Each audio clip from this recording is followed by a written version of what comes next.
Zotimi për 250 milion euro investime në infrastrukturën sportive. 55 vota pro, 8 kundër dhe 3 abstenime. Përparim Rama ka deklaruar se lojrat mesdhetare po vijnë e përgatitjet të Kosovës për organizimin e tyre ende nuk kanë filluar. Ky po duket të jetë një problem të jetë serioz derisa nuk dihet se përgatitjet a mund të përfundojnë me kohë.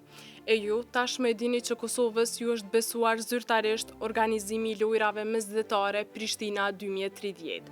Lojrat mesdhetare janë një ngjarje shumë komshe që organizohet çdo 4 vjet dhe ka për qëllim promovimin e paqes, miqësisë dhe bashkëpunimit ndërkombëtar përmes sportit. Në shtator të vitit 2023, Asambleja e Përgjithshme e Komunitetit Ndërkombëtar të Lojrave Mesdhetare ka votuar për Prishtinën si qytetin mikpritës të lojrave mesdhetare 2030 me 55 vota pro, 8 kundër dhe 3 abstenime. Por, cilat janë dy arsyet kryesore pse nuk kanë filluar ende këto përgatitje për lojrat mesdhetare Prishtina 2030.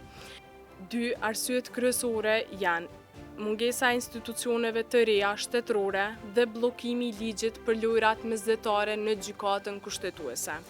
E zyrtar përgjegjës për organizimin e kësaj ngjarje multisportive kanë paralajmëruar se çdo ditë vonesë po rrezikon realizimin e këtij projekti madhor, që konsiderohet si ngjarje me rëndësi për imazhin e Kosovës dhe rëndësi strategjike për shtetin tonë. Ndërkaq, kryetari i komunës së Prishtinës përparim Rama ka thënë për Kosova Press se mungesa e krijimit të institucioneve të nivelit qendror po e pamundson zhvillimin e shpejtë të punëve që duhet kryer për këtë ngjarje sportive dhe se kemi një humbje kohe e cila padyshim që po çon dëm.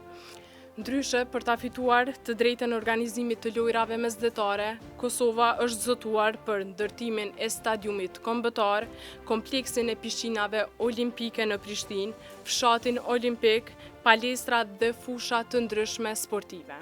Në total, para Komitetit Ndërkombëtar të Lojrave Mesdhetare, qeveria e Kosovës ishte zotuar për 250 milion euro investime në infrastrukturë sportive.